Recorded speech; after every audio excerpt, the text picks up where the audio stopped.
The first territory entrusted to a man is not a company, a household, a community, or a nation. It is the territory within him, his appetites, his daily schedule, and his spoken word. Before he organizes anyone else, he must learn what organizes him. Before he carries public authority, he must confront private disorder. Leadership begins there not with a title, but with a pattern. Many men feel pressure to prove themselves through status, income, visibility, physical strength, achievement, or control. Understand this carefully. Achievement is not the enemy. Strength is not the enemy. Influence is not the enemy. These things can produce real value, but none of them by itself proves that a man is trustworthy. A man may possess resources and still be ruled by impulse. He may command attention and still be unable to command his temper. He may appear powerful while his habits quietly make decisions for him. That is the contradiction we must expose. A man may desire authority while resisting the disciplines that would make his authority safe. He wants greater influence, but not greater restraint. He wants people to trust his decisions, but he does not keep the decisions he makes to himself. He wants responsibility to expand before his character has learned to carry its present weight. Listen, external authority cannot compensate for absent internal government. If disorder governs the man, his authority will eventually spread that disorder to others. Whatever remains undisciplined in private will demand payment in public. So carry these questions with you. Can desire command him? Can distraction purchase his time? Can convenience cancel his promises? Do not answer according to intention. Answer according to pattern.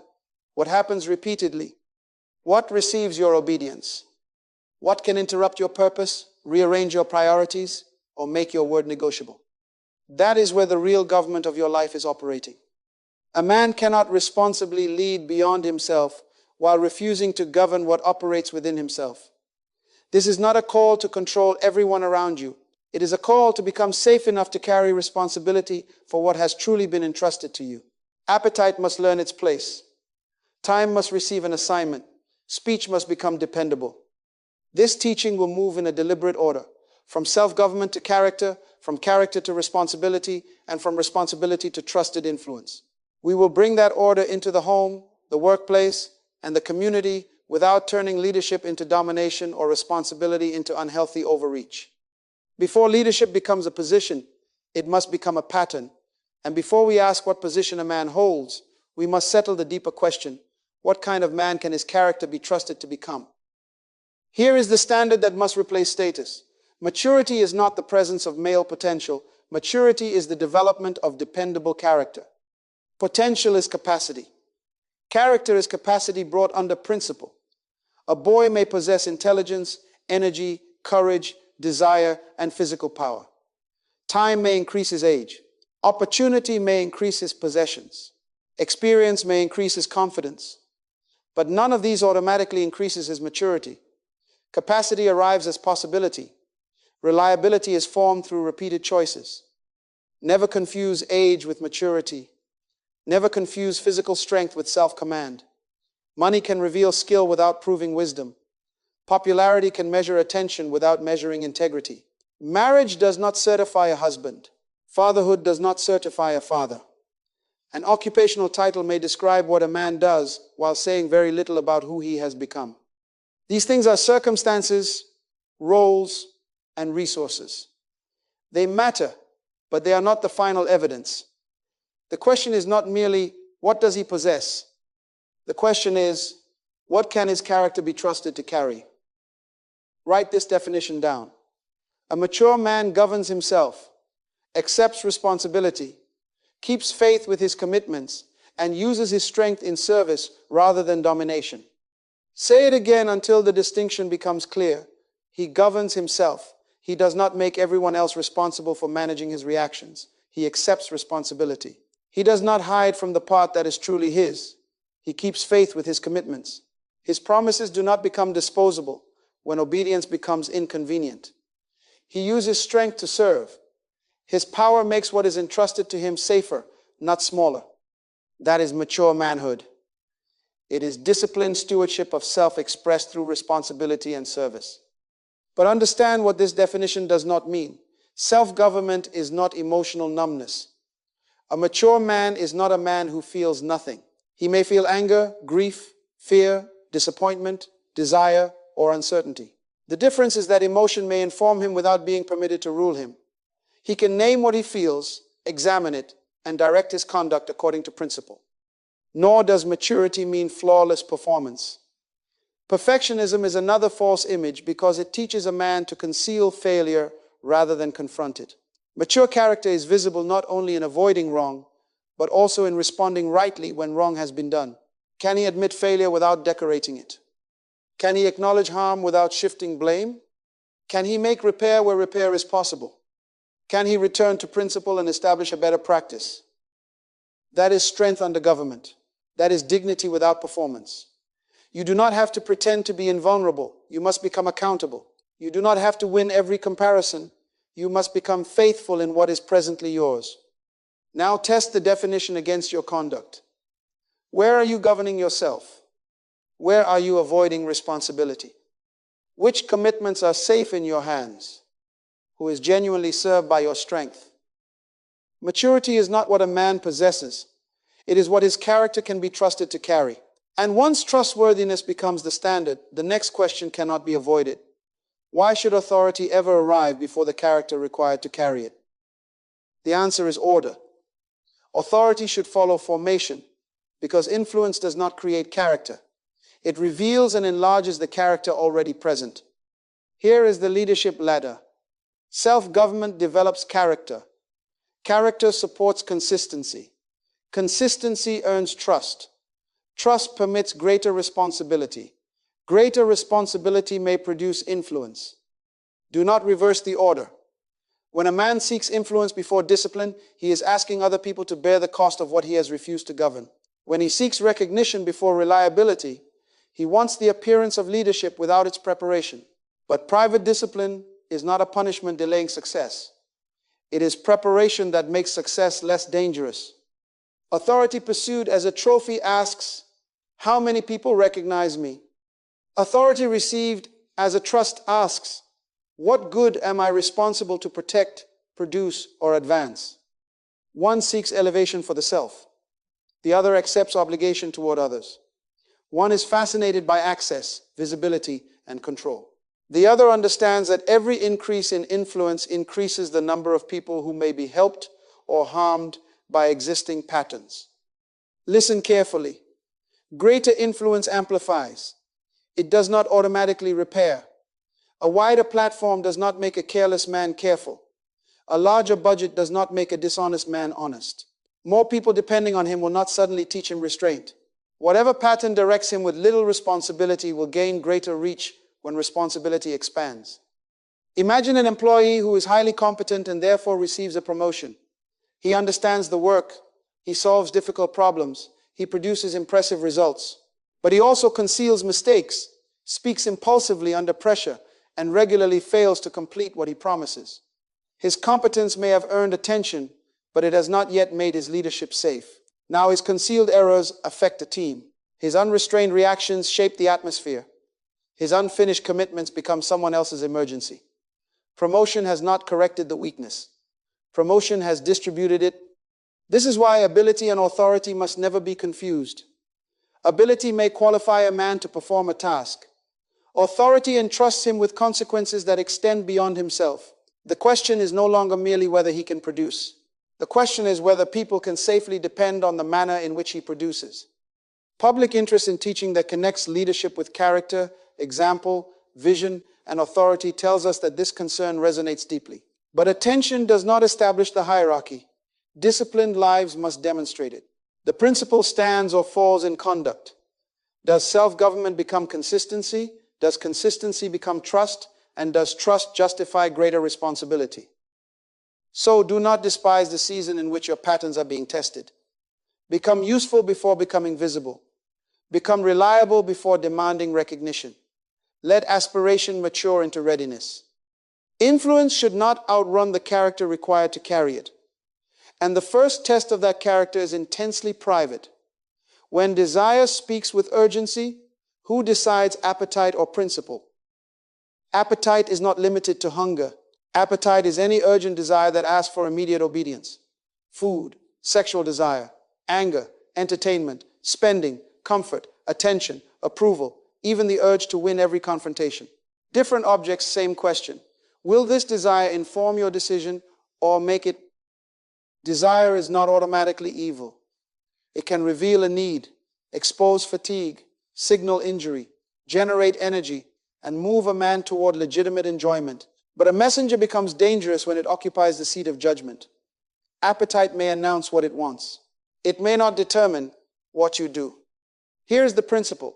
Self-government begins when desire loses the power to make final decisions. Some men hear discipline and imagine suppression. They believe strength means refusing to admit desire exists.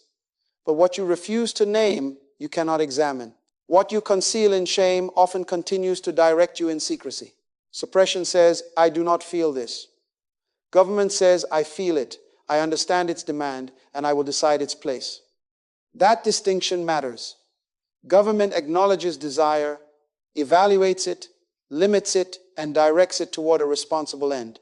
You are not required to obey every appetite, and you are not required to hate yourself for having one. You are required to bring it beneath principle. So practice this sequence. Pause. Name the appetite. Identify its demand. Test that demand against your commitments. Choose a boundary. Then, when secrecy would weaken your resolve, report the choice to a trusted person. Pause. Create distance between impulse and action. Name it. I want comfort. I want attention. I want to retaliate. I want relief. Identify the demand. What is this appetite asking me to consume, say, purchase, watch, abandon, or prove? Test it. If I obey, what promise becomes vulnerable? What relationship bears the cost? What responsibility will meet me tomorrow? Choose a boundary. Leave the room, close the screen, delay the purchase, put down the phone, end the argument, or ask for help. Consider a late-night moment when temptation arrives through a screen, or perhaps anger is composing a message your judgment will regret. Appetite says, now. Principle introduces a pause. The man names what is happening, identifies what the impulse demands, and measures it against tomorrow's responsibilities. He closes the screen or saves the message without sending it. If the pattern has defeated him before, he contacts someone trustworthy. One pause has not solved every struggle, but it has protected the next decision, the next morning, and the people who depend on him. The lasting public interest in discipline and daily mastery shows that many people recognize this contest. It does not prove that any single method will work for everyone. The practice must be demonstrated in conduct, repeated honestly, and strengthened with appropriate accountability. Do not wait until desire disappears. Train while it is speaking. An appetite may speak, but principle must decide. And once immediate desire is no longer making every decision, you can confront the finite resource it has been quietly consuming, your time. Appetite does not consume only food, money, or attention. It consumes minutes. And because minutes arrive quietly, a man can lose an entire day without ever making one deliberate decision about what the day was for. Time is a stewardship problem. Every yes transfers attention somewhere. When you agree to one demand, you are also removing time from another responsibility. This does not make every interruption wrong or every request unwelcome. It means agreement has a cost. An unexamined yes may sound generous while quietly making an existing promise impossible to keep. Many men have good intentions. They intend to be present at home. They intend to complete important work. They intend to recover, reflect, prepare, and serve. But intention has no appointment. It occupies no hour. It establishes no limit. And what has no place in the schedule is easily displaced by whatever arrives with urgency.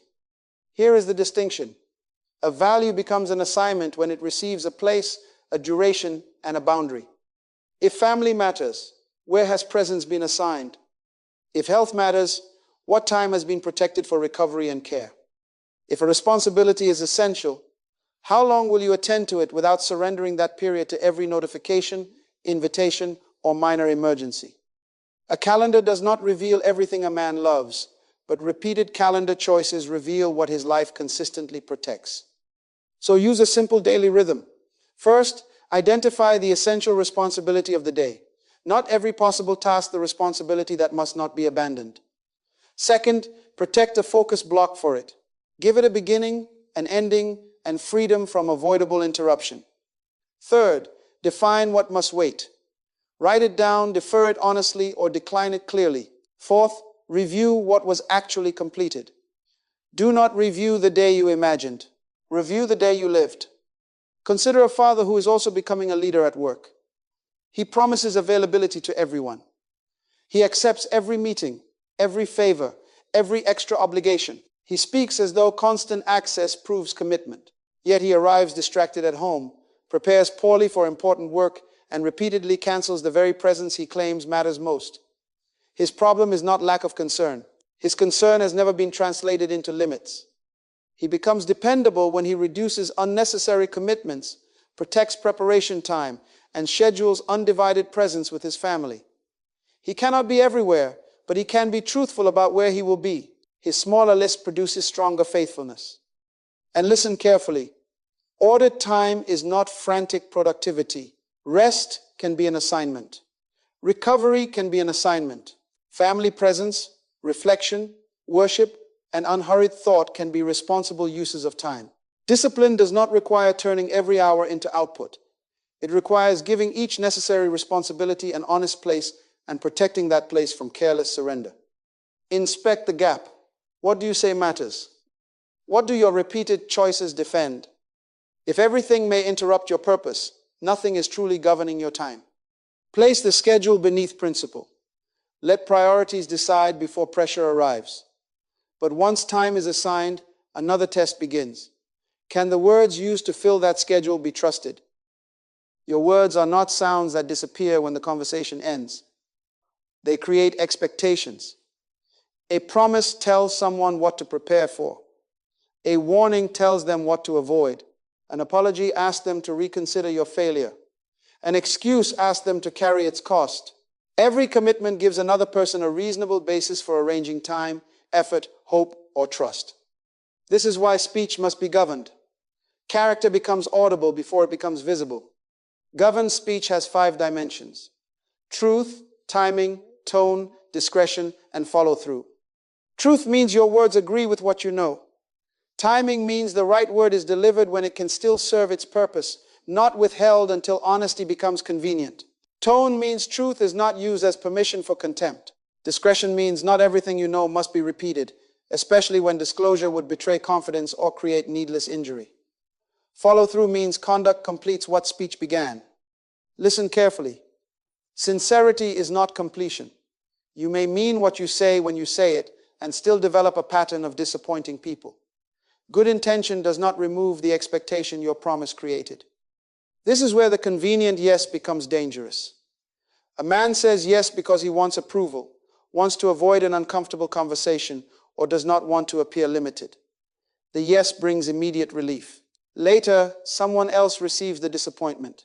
A respectful no may create discomfort now, but an unreliable promise transfers greater discomfort to another person later.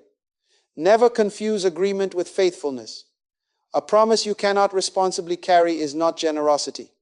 What happens then when you fail? Trustworthy character does not pretend mistakes never occur. It distinguishes making a mistake from defending a pattern. Admit the miscommitment.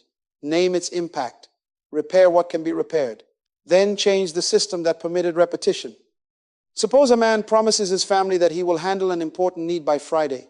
Friday passes. He did not forget because he does not care. Unexpected work arose, and he failed to communicate. That is an explanation. It identifies what happened.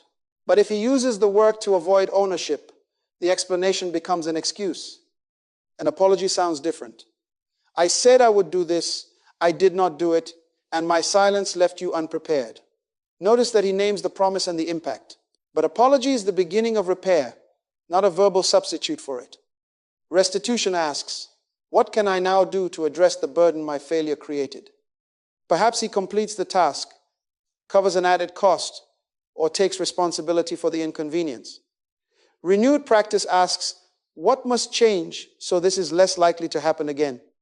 He may set an earlier deadline, create a reminder, decline competing work, or communicate before the commitment is endangered. Words acknowledge the breach.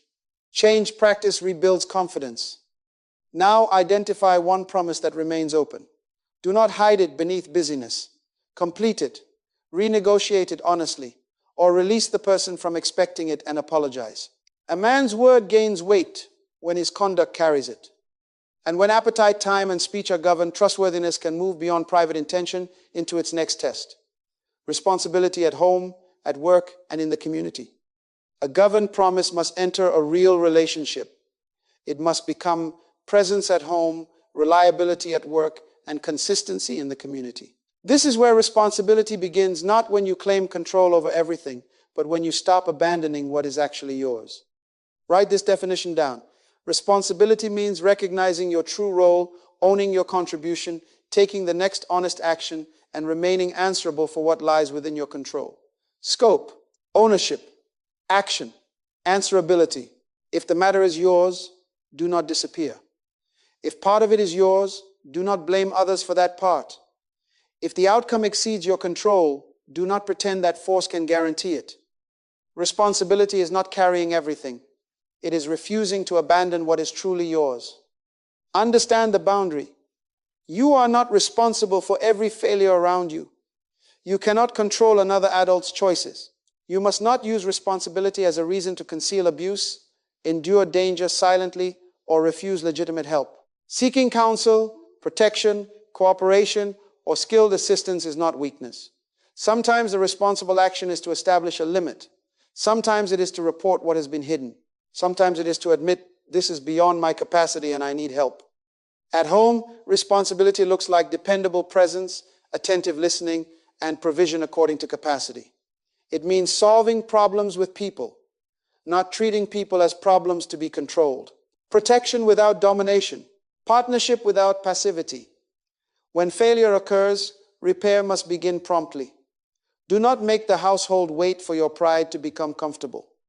The available research gives comparatively less attention to family, parenting, and distinct identity situations. That limited coverage proves no behavioral claim, but it does justify deliberate attention here. A young man must learn to govern himself before demanding that friends, parents, or institutions rearrange themselves around his preferences. A husband must not call control leadership.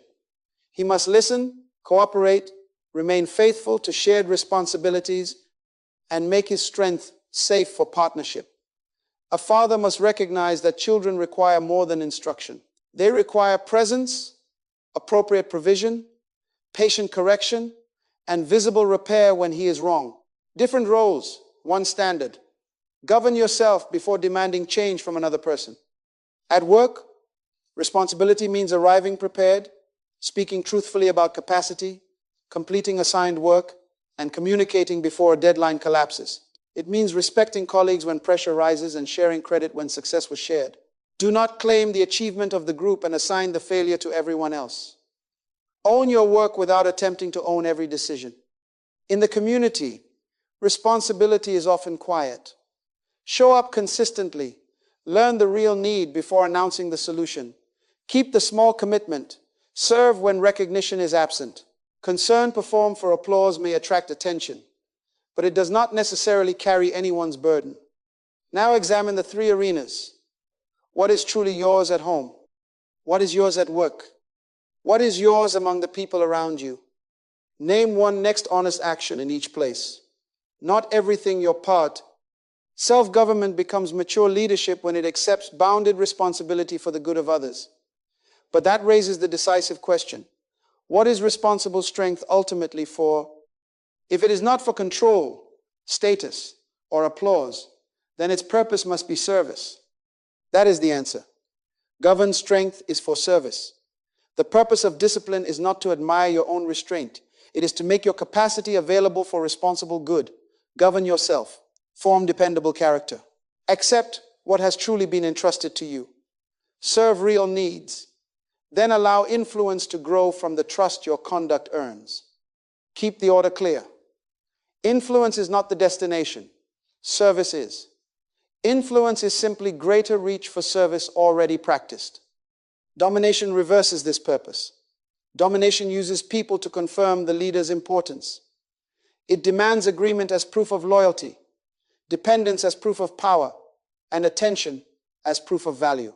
Service asks a different question. How can my capacity help these people and responsibilities flourish? Domination makes others feed the identity of the strong. Service makes strength useful to others. At home, service means attentive presence, shared burdens, and care that does not have to be requested repeatedly. It means noticing weariness, listening before prescribing, and participating in necessary work. At work, service means giving clear direction, developing the ability of others, removing avoidable confusion, and sharing credit without insecurity. In the community, it means consistent contribution, doing needed work with people, learning from them, and remaining faithful after enthusiasm has faded. But listen carefully. Service is not passivity.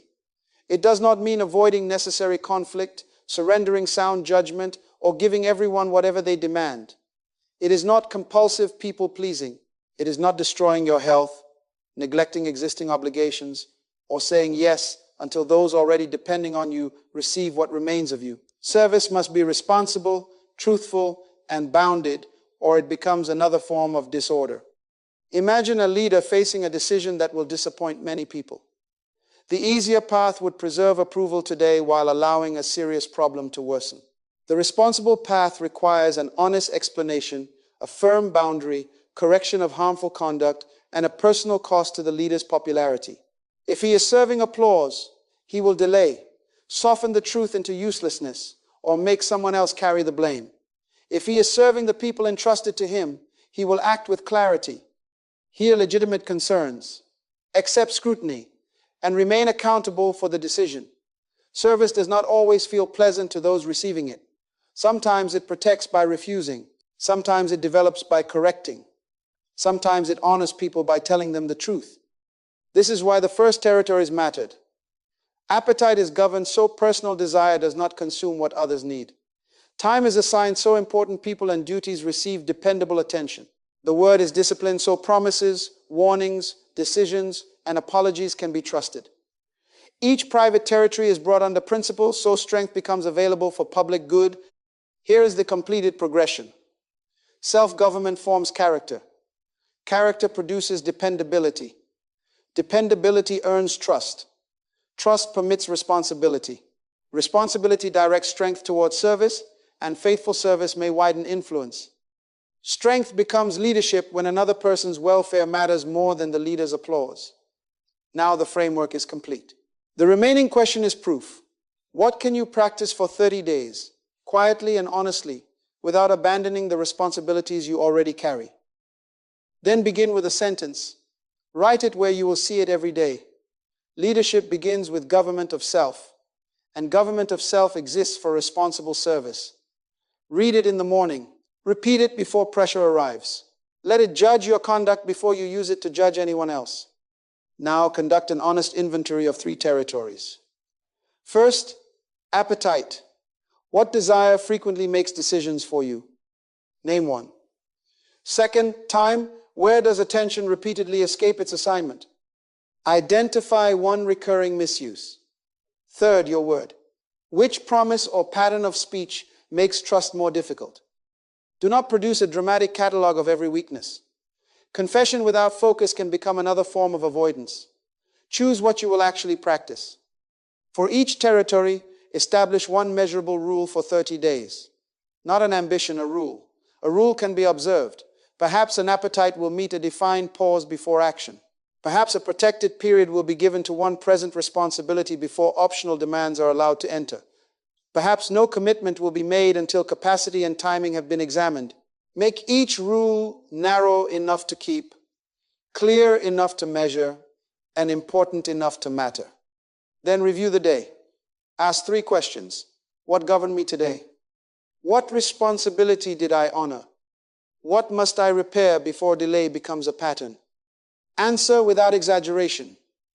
If you practiced well, record it without pride. If you failed, name it without disguise. Once each week, speak with a trusted and appropriate person. Choose someone mature enough to ask about conduct, not merely admire intention. Give that person permission to ask whether the rules were practiced, where they failed, what was repaired, and what must change. Accountability is not an audience for your plans. It is assistance for your faithfulness. And understand this: failure during the 30 days does not end the practice. Repair promptly. Apologize where necessary. Restore what can be restored. If the rule was unrealistic, adjust the system without weakening the principle. Reject secret excuses, but also reject perfectionistic abandonment. One failure is an event. Repeated concealment turns it into a pattern. Do not announce a new identity. Do not resign abruptly from present duties to pursue an impressive vision. Do not return home and begin inspecting everyone else. This framework is not a tool for controlling your family, correcting every colleague, or displaying moral superiority. Embody it first. Preserve your present responsibilities. Let those closest to your conduct encounter greater steadiness before they hear greater claims. Do not announce the man you intend to become. Practice until your responsibilities can testify. May you receive wisdom to discern your part, courage to accept it, restraint to govern yourself, and faithfulness to serve without applause. The first territory remains within, and its government begins with today's next decision.